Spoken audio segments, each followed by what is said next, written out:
Surat Udhna main road પર આવેલા એક સ્પામાં મોર્સિંગ સેલ ક્રાઇમ બ્રાન્ચે દરોડ પાડ્યો.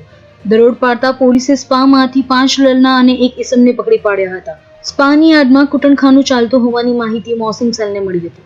પોલીસે તમામની ધરપકડ કરી વધુ તપાસ અને પૂછપરછ હાથ ધરી છે.